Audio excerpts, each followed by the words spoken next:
আজকের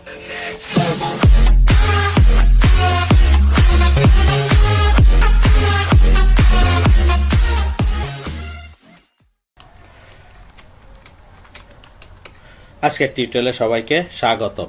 আজকের বিষয় দিনাজপুর বোর্ড এইচএসসি পরীক্ষা 2017-র দ্বিতীয় পত্রের আর্থিক অবস্থার বিবরণী 2-এর সমাধান নিয়ে আলোচনা করার চেষ্টা করব। দেখি উদ্দীপকে কি বলা হয়েছে। রোদেলা কোম্পানি লিমিটেড প্রতিটি 10 টাকা মূল্যে 40,000 শেয়ারে বিভক্ত মোট 4 লক্ষ টাকা অনুমোদিত মূলধন নিয়ে নিবন্ধিত 2016 সালের 31শে ডিসেম্বর তারিখের রেওয়া মিল নিম্নে দেওয়া হলো। একটা রেওয়া মিল, এই পাশ ডেবিট পাস, এই পাশ ক্রেডিট পাস। এরপরে কিছু সমন্বয়ে বলা হয়েছে সমাপনী মজুত পণ্য 2,50,000 টাকা মূল্যায়ন করা হয়েছে। সুনামের 5 ভাগের 1 অংশ অবলোকন করো এবং আসবাবপত্রের উপর 7% অবচয় ধার্য করো। প্রাপ্য হিসাবের 4,000 টাকা আদায়যোগ্য নয়। অবশিষ্ট প্রাপ্য হিসাবের উপর 5% অনাদায়ী পাওনা সঞ্চিতি তৈরি করতে হবে। শেয়ার মূলধনের উপর 10% লভ্যাংশ ঘোষণা করতে হবে। সঞ্চিতি তহবিল 1 লক্ষ টাকায় উন্নীত করতে হবে, অর্থাৎ যত টাকায় হোক না কেন রেওয়া মিলে দেওয়া আছে তার সাথে যত প্রয়োজন যোগ করে আমার 1 লক্ষ টাকা বানাইতে হবে এবং 30,000 টাকা দ্বারা পেনশন তহবিল তৈরি করতে হবে। করণীয়: নতুন অনাদায়ী পাওনা সঞ্চিতির পরিমাণ নির্ণয় করো। নিট লাভ 2,83,390 টাকা ধরে বছর শেষে রক্ষিত আয় বিবরণী তৈরি করো আর বছর শেষে মালিকানা সত্ত্ব দায়ের পরিমাণ নির্ণয় করো।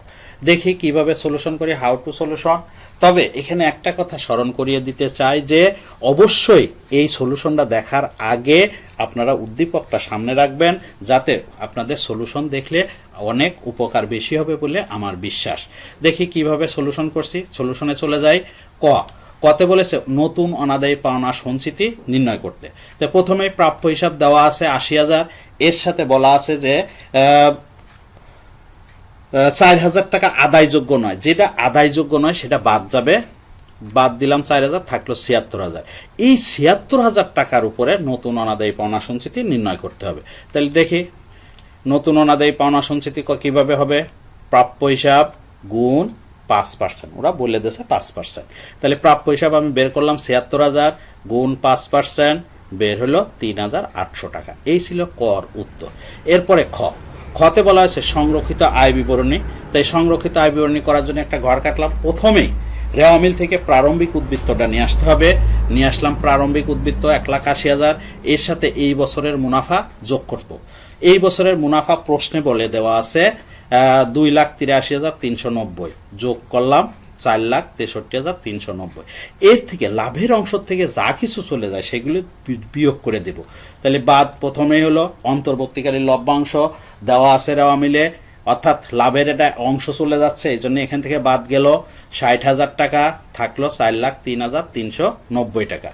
বাদ হলো ঘোষিত লভ্যাংশ, অর্থাৎ সমন্বয়ে বলা হয়েছে মূলধনের উপর 10% লভ্যাংশ ঘোষণা করতে হবে।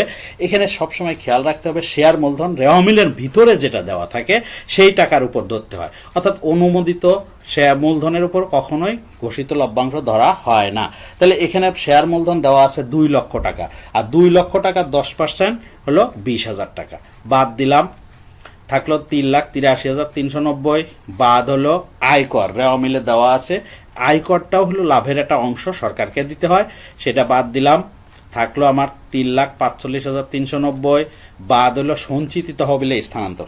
এখানে বলা হয়েছে সঞ্চিত তহবিল 1 লক্ষ টাকায় উন্নীত করতে, কিন্তু রেওয়া মিলের সঞ্চিত তহবিল দেওয়া আছে 80,000।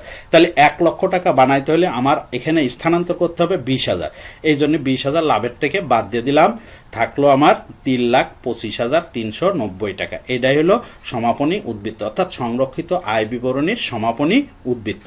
ক্লোজ করে দিলাম। এই ছিল আমার খর উত্তর। এরপরে গতে বলা হয়েছে মালিকানা সত্ত্ব দায়ের পরিমাণ নির্ণয় করতে। তো একটা ঘর কাটলাম। প্রথমে হলো মালিকানা সত্ত্ব। মালিকানা সত্ত্বের মধ্যে শেয়ার মূলধন আসবে, অর্থাৎ মালিকের যে টাকাগুলো সেইগুলোই শেয়ার মালিকানা সত্ত্বের মধ্যে আসে। তার মধ্যে শেয়ার মূলধন 2 লক্ষ টাকা, সঞ্চিত তহবিল উন্নীত করার পরে আমার সঞ্চিত তহবিলের পরিমাণ দাঁড়াইছে 1 লক্ষ, সরাসরি আমি 1 লক্ষ বসাইলাম। তারপরে সংরক্ষিত আয় যে সমাপনী উদ্বৃত্ত আমি বের করেছি সেটা নিয়ে আসলাম 3,25,390। এই ছিল মালিকানা সত্ত্ব, যোগ করলাম 6,25,390। এরপরে দায়ের মধ্যে আছে হলো 10% ঋণপত্র 1 লাখ, প্রদেয় হিসাব 40,000, ঘোষিত লভ্যাংশ যেটা আমি খতে বের করেছি 20,000, পেনশন তহবিল সমন্বয়ে বলা হয়েছে 30,000, বকেয়া বেতন সমন্বয়ে বলা হয়েছে 8,000, তারপরে ঋণপত্রের সুদ বকেয়া দেওয়া আছে হলো বের করছি 10,000। এই ছিল আমার বহির দায়, অর্থাৎ দায়সমূহ যোগ করলাম 2,08,000। এবার দুইটা যোগ করে দিই 8,33,390। এই ছিল আমার মালিকানা সত্ত্ব দায়ের পরিমাণ। আমি ক্লোজ করে দিলাম। এই ছিল আমার গড় উত্তর। ধন্যবাদ সবাইকে, ধন্যবাদ সময় দেওয়ার জন্য। আমার এই ভিডিওটা যদি কারোর কোনো উপকারে লাগে তাহলে অবশ্যই সাবস্ক্রাইব করে রাখবেন, যাতে পরবর্তী ভিডিও সরাসরি আপনার কাছে পৌঁছে যায়।